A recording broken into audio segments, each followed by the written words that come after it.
Hello, hello, gents. Happy Friday. I hope you guys are having an awesome weekend. It's getting pretty freaking cold really fast. At least where I am, it's frosty. So I hope you're staying warm. So we're gonna talk about fear, and fears about transitioning. And I thought about this question for a few days, and I realized I've let my fear go.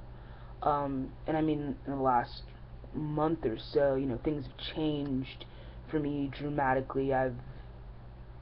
They've changed dramatically. I've let go of a lot of things, and people, and I realized that by doing so, I've let go a lot of the fear I've had. And let's see. Well, the first question is what are some fears in relation to transitioning? I guess assuming that I have fears. I used to be afraid that I wouldn't complete, and I used to be afraid that just, I guess maybe no one will want me. Um, and I put those aside. And coping with them. At first, I let them sort of run me. Um, and the thing about your mind is really powerful. Whether you believe it or not, it's incredibly powerful. The things that you think about the most manifest themselves in your life. They do. It's absolutely true. Um, and so I realized that and accepted that as truth, and I put those aside. Another concern I was having, that I wouldn't be able to afford a good physician for top surgery, and that's completely and totally not true. I have laid those things to rest, and by laying those things to rest, I mean I focus on my goals. One goal of mine is to find a full-time job that has, full-time job meaning like 40 plus hours a week, where I can transition and be myself. I'm in hot pursuit, and you know, I keep reminding myself every day to be positive. Remembering the goals. You know, what do I want to do next? Not, oh no, this is gonna get me, but what do I want to do next? And you have to retrain yourself to be as positive as possible. It's for some people who've been negative for so long, it seems insane. It seems insane to think that you might have power over your life or dominion over yourself, but you do. you know, and a lot of people, you sometimes you have to do what makes you feel positive. For some people, it's praying. For some people, it's reading. You have to be careful about what you think. You know what I mean? And like, what you have to catch yourself. Like, I'm still working, um, on the things that come out of into my brain, or things that I allow myself to put on repeat, because thoughts go, I guess, in this motion or this motion, depending on how you want to look at it, and they repeat themselves. you know when you fantasize, or when you think of certain scenarios, or think of yourself in certain scenarios, you create that in your space, truly and sincerely. So I would say a coping mechanism is to be aware, of what you think. If you think ill of yourself, then you're only going to see the bad, or you're going to only see the bad parts of transitioning.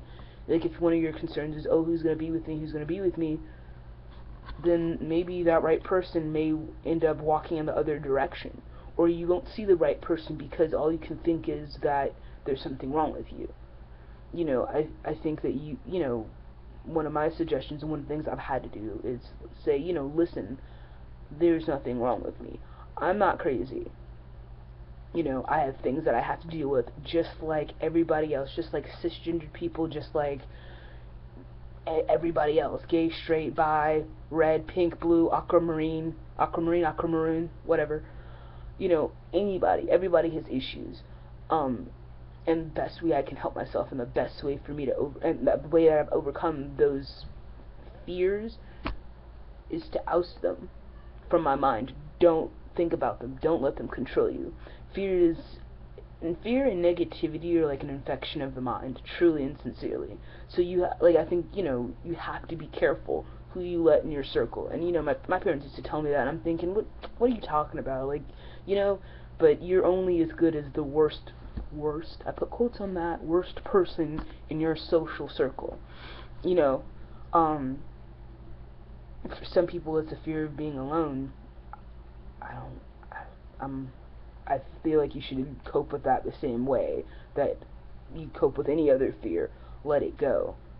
Because fear has a way of running people, and it will run you into the ground. It will make you insane and, insecure, and it just leads to all these other problems. So, positive thinking, guys. That's my advice. You know, and if it gets overwhelming, sometimes you have to like stop everything, and you know find your center, find your calm, find the peace in your heart and your soul. And it's not going to happen overnight. It's a habit, just like negativity is a habit, just like changing, losing weight and gaining muscle. Being healthy is a habit, being positive is a habit.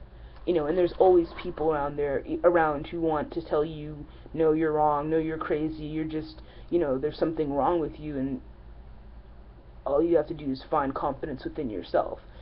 All of the good things that you want will come. You just have to be positive and think positive, think well of yourself, think well of other people, but, don't trust the devil in them. Don't trust the devil in them. But, positive, wusa, happiness, um, that's what's been working for me, and what's made my life. Oh, wait, I've got a really bad glare. Okay, there we go. Wait, okay. That's what's been working for me. So, again, I hope you guys stay warm, stay safe, and have a great weekend, alright? See you later.